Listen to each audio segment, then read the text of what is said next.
Welcome to Transformative Principle, where I help you stop putting out fires and start leading. I'm your host, Jethro Jones. You can follow me on Twitter at Jethro Jones.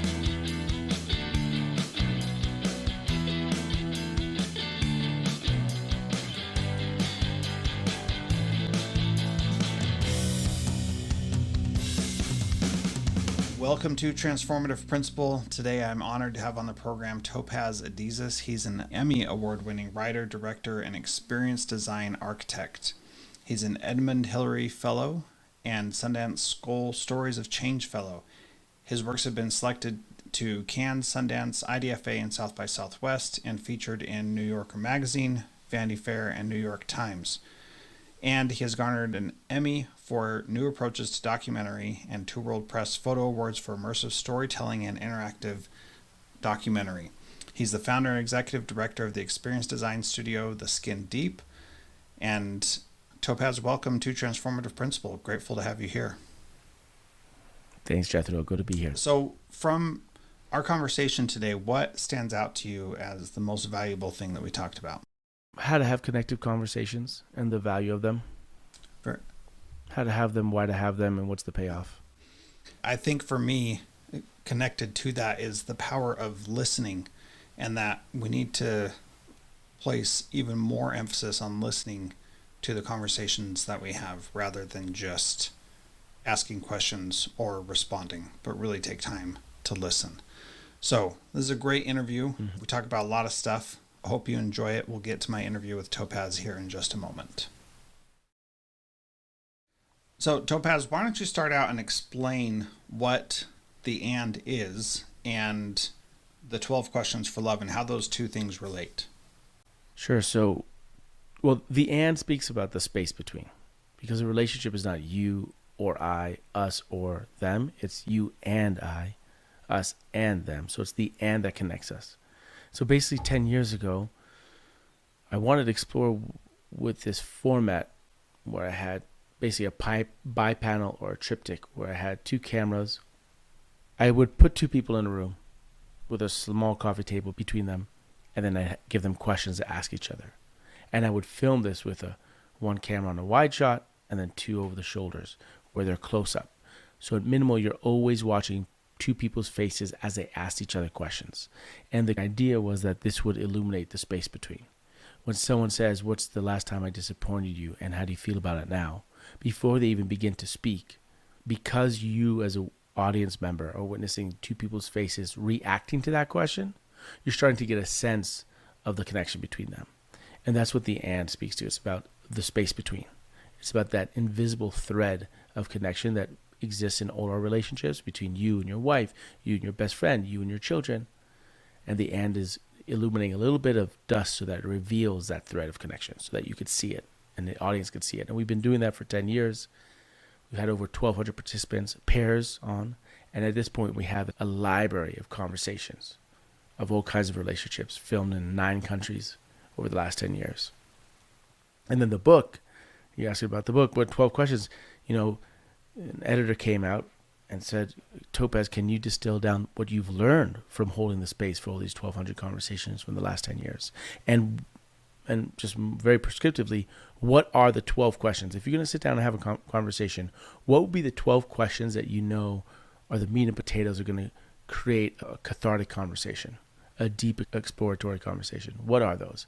And that's basically what's in the book, is the tools of how to do it, how to hold the space, how to construct good questions, and a guide to ask these 12 questions, have an incredible conversation, and why it works. Yeah, and so we're not going to spend the time on this show going through each of those 12 questions, though I think there's value in that, but we are going to hit on a few of the different ones. And I think that the important thing to first start out is to ask about these 12 questions. Did you know the 12 questions beforehand, or did they reveal themselves through the process?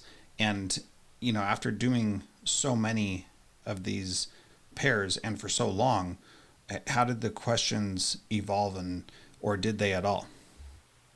Yeah, no, great question. It's trial and error, testing, trying it out, seeing what worked, and also seeing what questions worked in what sequence. In essence, when I started, I'm not a therapist. My mom's a therapist. I'm not.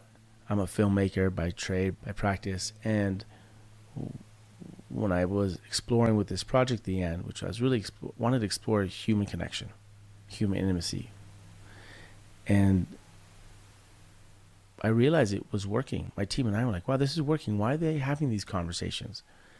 And why are these questions working? Why are those questions not working? What if we put this question that worked really interestingly next to this one? Or what if that one? What if we tweak this question this way?" And it was really exploratory. And, after 10 years, 12, I mean, doing it so much and having understanding, it was trial and error, right? Just learning what works across a whole variety of socioeconomic backgrounds and cultures and ethnicities, with primarily in the U.S., gives us a sense of these questions could really work across the board. But it was trial and error. So talk to me a little bit about that, because if you haven't seen the videos, there's links to them in the show notes, and you should definitely go watch a few of them, because there's like a moment in the videos that I've watched where the connection happens. And like, you're a filmmaker, so your job is to create and find those moments and get that story out and get that connection that people have with each other out. But what we don't see is how long it took to get there. You may have filmed for an hour and only used 3 or 4 minutes, maybe even a minute, of a particular video and a particular thing that you're producing. So talk a little bit more about that process of going through and asking those questions and making it so that people could be real and authentic in those situations where it would either A, be easy to act, or B, be easy to fake it and pretend like there's something there when there's not. Or C, to be like this robot that's uncomfortable all the time and doesn't do well when the camera goes on. How did you work through that process? Well, I mean, what's amazing about this format that we have, and I call the AND a format, two people facing each other with a coffee table between them with 3 cameras, and we don't say action. We have a certain way that we hold a space for people, and the questions are created when they step into a production. They're created from a questionnaire. My team or the director or myself read the questionnaire, and we custom make the questions, put them in a certain order. And what's beautiful about this experience is that there are as many stories of relationships as there are grains of sand on the beach. And if you create the right space and you have well-constructed questions, you'll have an incredible conversation, an exploratory one, and one that's new, that's different, that's unlike that you've had before, that's not repeating the same pattern or script that you've had in previous conversations. And so now sometimes I have a director who says, "Oh, Topaz, they're not having this moment of connection that you're alluding to," or they're not, and my response is, that's because you have a certain idea of what it should be, and you have to let that go, because it is what is. And what we like to say at the Skin Deep, because the Skin Deep is the experience design studio that has created the AND that we're talking about now, but also a number of other things, other experiences, is that we're really good at letting humans be humans. And I think the listener out now, but how does this pertain to me, is like, if you want to have a real conversation with your partner and you come to them with an agenda, or your question, it has an agenda behind it, then that doesn't create the space for them to step into it, to step forward. We allow humans to be humans in the space that we create, and whether they have this moment of connection or not, I'm not sure what you define as a moment of connection, but for me, the format itself, the fact that we're elevating the listener on the same level as the speaker, what I mean by that is that you see both their faces at the same time. If you think of most of the content you watch, films, TV, even social media, what you see is the person talking. You never see at the same time the person listening. And so what we're subconsciously suggesting, or the media suggests, is because of that, is the speaker is who's important. And when we show you the listener at the same time, at the same, they own half the screen as much as the speaker, we're saying the listening is just as important as the speaker. And through that, you get a sense of the connection and the space between whatever that connection is, right? Even if someone says, one of the rules is you don't have to answer any question you don't want, but you do have to ask it. So someone asks it, they look at each other and say, oh, let's talk about that at home. Let's talk about it later. And obviously not in front of cameras. Great. But because you see both faces, you sense the unsaid. You sense just the connection of this is uncomfortable. Let's not talk about it here. And that gives you a sense of their relationship. You give you a sense of their dynamic, of that pair's dynamic. Yeah, that's very fascinating. So I'm not sure if I answered your question, but the thing is, we don't have an agenda. People come in. It's an opportunity to have a conversation, to explore. They take it where they want. So in the experience, in giving permission to the participants to have that, and then also to each other to share that, creates a new space for them to be in. Because we don't get that experience in everyday life. Yeah, it's true. We don't. And a lot of times, especially because, my audience is educators and this is the space where we're at, we also don't have time for a lot of these conversations to happen because we're doing the work of educating kids. And so we don't have an opportunity to really ask these deeper questions. But that's something that I feel so strongly about, especially as it comes to principals doing observations on teachers and helping them grow and develop, that we need to ask these deeper questions, because the deeper questions are really the things that matter, and the other stuff that we often think matters really doesn't matter. What's your perspective on that? Well, what comes up for me from what you said, I'm not sure, I'm not going to answer the question yet, but what comes up for me is you talked about time. And it seems like time and the depth of questions, you need more time for it. And I'm not sure that's true, because not necessarily. If you have limited, you're walking down the hall, you see the kid. Most of you are going to say, how you doing? Or how was your game? Or how do you do on the test? Those three questions might be similar pattern questions that you ask many students and they're used to. And then we fall into some kind of societal programming response. How you doing today? Great. How was the test? Good. Did you win? How was the game? We won. Done. How about, what surprised you most today? What did you try and what did you fail at today? What do you think is the hardest thing for me right now? I mean, now that's a little more. That's definitely going to stop whoever you're walking by in their tracks, and they take a moment to think. Okay, wait, I can't just give the generic answer that I get to just move on. And I guess what comes up for me is there's two things for a cathartic space to explore and have. Is one, you need a space, and what that means is intention. And the second thing is you need well-constructed questions, and well-constructed questions can help support and create a space themselves. We have these card games, right? And the card games, they're a game, but the game gives you permission to be in that space. Meaning, if your wife came to you tonight, Jethro, and was like, Jethro, why do you love me? Out of the blue, you're not wondering why you love her. You're wondering why she asked me this, because there's the space that has been created. But if you're playing a game and she asks you that question because she pulled out the card, oh, wait, you're not wondering why she asked you. You know why she asked you. You're playing a game. That space has been created. And now, because you're playing a game, that question has been answered, you can actually let her know, and she can actually receive. So those are the two pieces, and I'm not sure they're so always allocated to time. Obviously, if you want to go deep and dive and you create the space, it's helpful.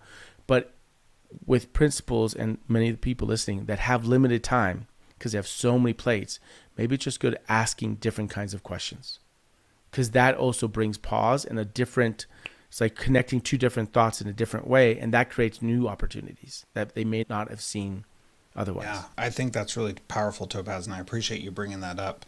So this idea of intention and well-constructed questions, I'm reminded of a story where I had a boss who said, we really need to be focused on student achievement, and like that is the be all and end all. And she said, instead of asking, how's the game this weekend, or how was your weekend, or what did you do, or how's your day today, start asking, how was that formative assessment or that last test that you gave? How did the students do? And what she missed was that doesn't build relationships or help you grow closer to anybody. It puts the emphasis on something that I believe is fleeting and doesn't really matter. But had she said something like, why are you excited to be at work today? Or why are you not excited to be at work today? Either one of those things could have been a better situation to really get at what somebody is feeling. And what I really appreciate is that you caught me in this trap of thinking that we have to set aside time and space when really it's not about those things. It's about intention and well-constructed questions. So thank you for that. Yeah. Yeah, absolutely. And what comes up for me is maybe some principals or educators thinking the question they're asking themselves, whether they know it or not, is I'm not saying this is the case because I'm not a principal, but let's just suppose I'm going to throw out a thesis. Let's just say that they're asking themselves, how do we ensure that our students rank high on these academic tests so that our score system or whatnot, evaluations are high? That's one question that would lead you in a certain direction. What if once, and I'm not suggesting this is the question to ask, but what I'm suggesting is asking another question will lead to different opportunities, different behaviors, different thoughts. So what if you ask, how can we ensure that each student here feels that this place would not be the same without them? That this school would not be the school if they weren't present. If that was the question, the school would be different, right? I think, in a question, I have a deck in our coworkers edition because we have 12 editions, different relationships. In the coworkers one of my favorite one is, what values do we not share with our clients? Wait, like maybe the educators, what values do we not share with the parents of our community? What values do they have that they don't share, that are not shared? Just asking these questions create the space like, oh wait, there's a new consideration, and it kind of gives you a reframing. And in the reframing, and you know this, I've read your site about your coaching and how when people see challenges, you see opportunities. In order to see that, you need a reframing. You need to see it from a different perspective. And that's what, is a big take home for me. I think this works institutionally in organizations, but most fundamentally, and that's my focus, is the one-on-one relationship, whether it's your dad, your mom, your partner, your coworker. But just asking a different question creates a new connection, a new opportunity, a new exploration. Yeah. Well, and what's so powerful about that, Topaz, is that it really does come down to those one-on-one conversations and those one-on-one relationships. That in education, we talk a lot about big data and how we have 95% of our students are achieving this. And my response to that always, well, for the 5% that aren't achieving, it's a 100% failure. And that means something to those individual kids. And my whole thesis about education is that education is totally individual. That despite what we try to do in schools, education for everyone is an individual process. I want to share one thing here. And those of you who are listening, I'll put a link to this in the show notes, but I want to show this to you. This is what teachers and schools think learning looks like, a straight line. And what learning actually looks like is this jumbled, confused, weird mess with through lines through it where you catch one thing and don't catch another thing. And that's all part of the system and the process of learning. And that's totally fine for it to be that way. In fact, no matter what we do, that's how learning is going to be. And we can't do anything to make it so that it doesn't happen that way. It always will be this individual thing. And if you look, you can see the straight line that got you to where you were. But in the moment, you don't see that because everything is all jumbled and can be confusing. Go ahead. I can tell you're ready to say something. Yeah, I agree with that. And I also look into that. I love, but that's a great model. I just want to add, I think you should put some dotted lines. Okay. Because I don't think sometimes the learning pauses. Something it becomes, it's like a seed that gets laid and then it's forgotten about. Yes. And then 3 weeks later, someone says something or a new piece of information comes, and that is the catalyzing force that goes boop. Oh wait, now that comes. It's like Pop Rocks. That old candy that used to hold in your hands, and then you put in your mouth, and then it fizzles.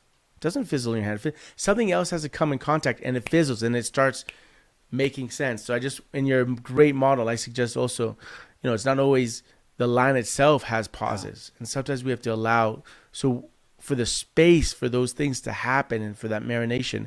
And I think before the show started, but we talked briefly about this. Just, the two biggest questions I ask myself, big picture, is for my work about how do I apply this beautiful format of the and that creates deeper listening and connection and dare I say empathy between participants and audiences. How do I apply that in new formats that can help the world? And B, how do I educate my kids? What environments do I put them in? And I think a lot about that. But what does education mean? And I think I'm sure you guys are talking about it. I've seen this, like, I don't know how many episodes you have of this past year that have AI in them, right? And what is the place of education what is the place of humans in the world of AI? When all the cognitive functions are going to be left for computers and robots and AI. I mean, what is the space? And I think the space for humans is the heart, is our ability to connect, the ability for synergies and to come up because of the virtue of our differences and our ability to communicate through those differences and sit in that uncomfortable space that often comes up because we have differences. But the differences is what our superpower is. Because unlike an AI, when one AI node learns something, the rest of them learn, and thus they all become the same. But we're all learning at different rates and different things and different nuances, perspectives. That could be our superpower in relation to the fact that AI is doing it and they'll be taking care of a cognitive. So how do we cultivate education in lieu of a world that's going to be run or heavily affected by that? And that's something that I've been speaking about and talking with educators about as I talk about AI, is that this is a key differentiator that we have to recognize, that it is about the heart and it is about us connecting with human beings in a way that we can connect with.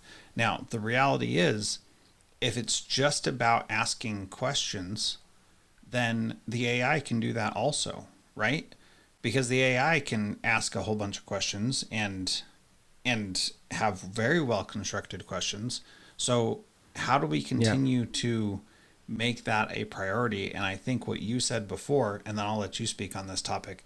What you said before is, instead of falling into these, what did you say, the societal patterns that we have, societal programming that we have, how do we change that? And how do we, instead of saying, how was your day, how do we ask something better? I think that's so important. Go ahead. What were you thinking? No, I'm so glad you said it, because I think I haven't got to this so explicitly in other podcasts. So I'm glad this has come up, and I really appreciate this, because you're right. The AI can write the questions. The real part there, and to getting to the heart, we're talking about the space of the heart, is what's the path there? It's by listening. It's by really listening. And I don't mean listening from the head, like the cognitive part. You're listening to respond.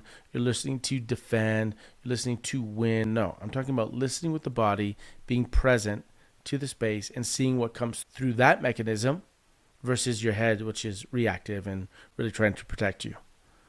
And I think that's the difference. So you're right. Once we get the questions, they can help. But if we don't drop into actually listening to the response, right, then we're not really on that path to connection, to greater collaboration, to finding out what is needed and how we can better serve that client, that student, that teacher, that parent, right? So asking good questions, but then dropping into a deeper listening and really listening, not to respond, but listening to take in and be present to, and then seeing what comes up. That's what comes up for me. So what I'm thinking with this is, in a school setting, how do we do that? And like, this is where I think that AI is actually a benefit, because it allows us to not stress or worry about those things that we don't need to, and let the AI take care of that. And we focus on really listening.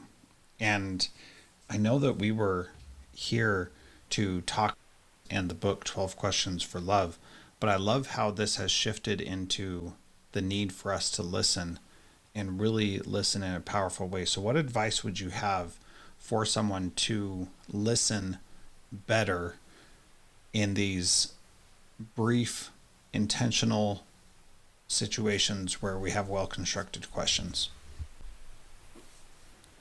Well, I think first, as part of creating the space, is what kind of conversation are we having? Are we having a conversation where we're clarifying who's doing what and by when? Then that's a very clear kind of conversation. And maybe by setting that up, so like within my organization, the Skin Deep, I have 4 kinds of meetings. I have one meeting where this is a check-in. Okay, what's getting done? Who's doing it? By when? And so everyone knows this is not the time for brainstorming. This is not the time where we slow down and this is checklist. Okay. We have another kind of meeting, which is the brainstorming meeting. And anyone who comes to that meeting goes, well, we didn't get anything done. It's like, wait a second, this was a brainstorming meeting. We didn't have to come out with results. So managing expectations around what is this conversation about, right? And sometimes you're going to enter into, and I can only imagine in the education system, I've been traveling. I went to 19 different schools, 21 different schools in 4 countries looking for where I want to put my kids to school. Like, what's that tract? I really looked into that. And I could just imagine how personal and emotional it becomes because you're dealing with people's children, right? I mean, you're dealing with parents so it's high stakes. And then you have limited time, you have limited resources, you have multiple students and interests. So I can only imagine how challenging it is with the high stakes. And so I just think clarifying what is this conversation of? Like, what is this space for? And maybe you have a conversation where like, okay, we're going to have a conversation here where we need to brainstorm options or discuss possibilities. And yes, during this time, we need to also move into decision-making and implementation. So then divide those two. Because the thing that make for great decision-making, I mean, we're going to brainstorm ideas, discuss, everyone has open, is different than for implementation. When we get to implementation, it's like top down, we need to execute this. So demarcating in the meeting, okay, we're deciding this, we're discussing what's ideas. Okay, yes, I'm listening to you. Wait, okay, I'm not responding with my response. I'm actually going to play back to you what I hear your idea is so that you know you're heard. And then I'll respond with another idea or, well, what about this, right? And then once we have that, and we're like, okay, now we need to, this is what we're going to do. Great.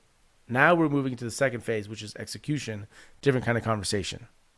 Now we're not, and I think just being conscientious of where we are within the conversation, the process, or what kind of conversation this is, creates the expectations of what is the behavior, the rules of that conversation. Does that make sense? Yes. Right? Yeah. So I have this tool that I use. I call them communication cards, and I have them on my door, and I tell people, this is how you control my reaction.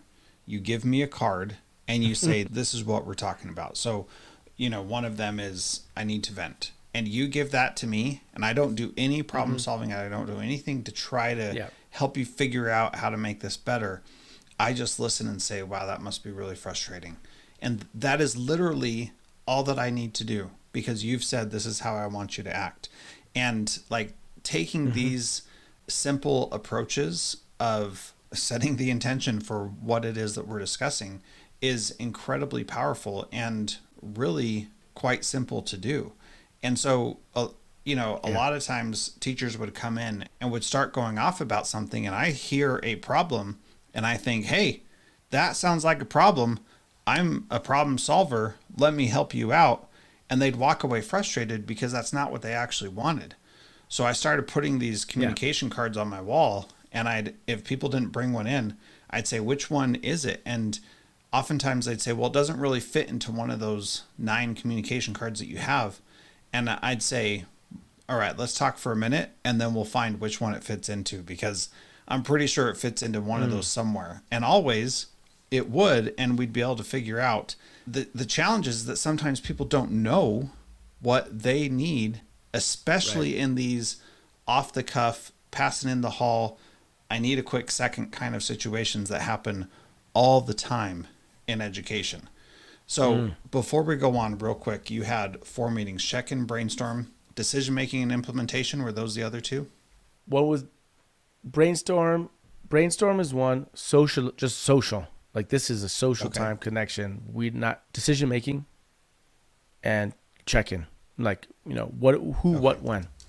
I have a graph I can bring up and send that your way, but I have those 4. And then you mentioned venting.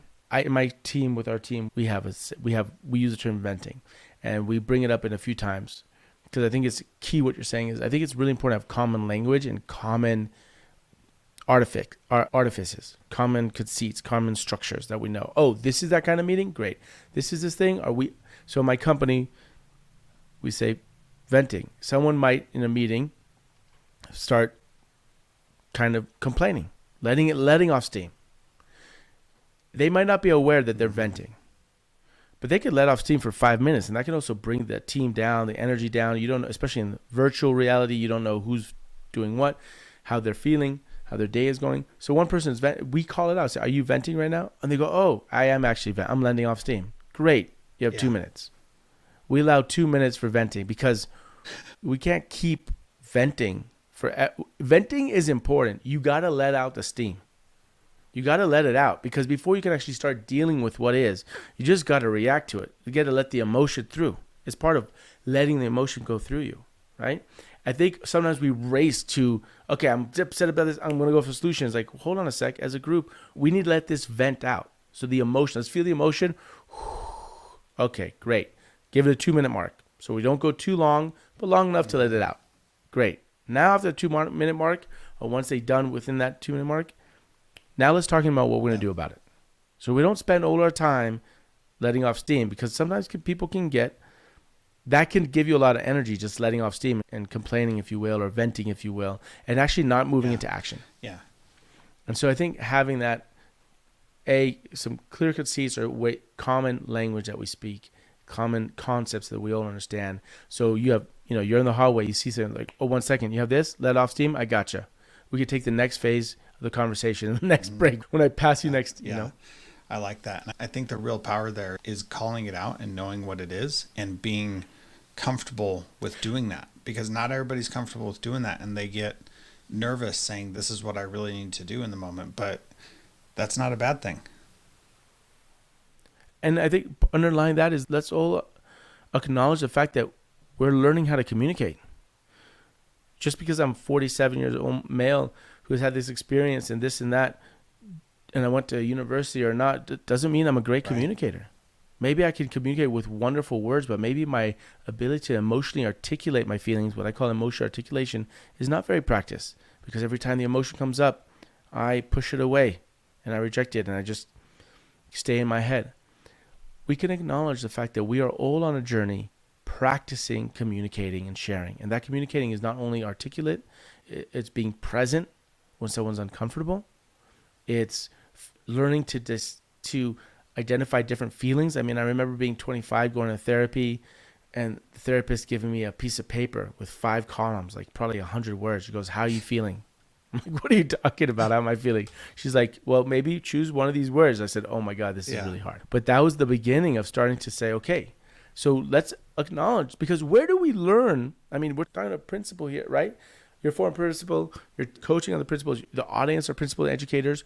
Where do we really learn to have quality conversations, whatever the quality conversation you want to find? Whether that means getting something done, creating the space, to listen to someone vent, to brainstorm. Where are we really taught to have cathartic conversations, to have really effective communication?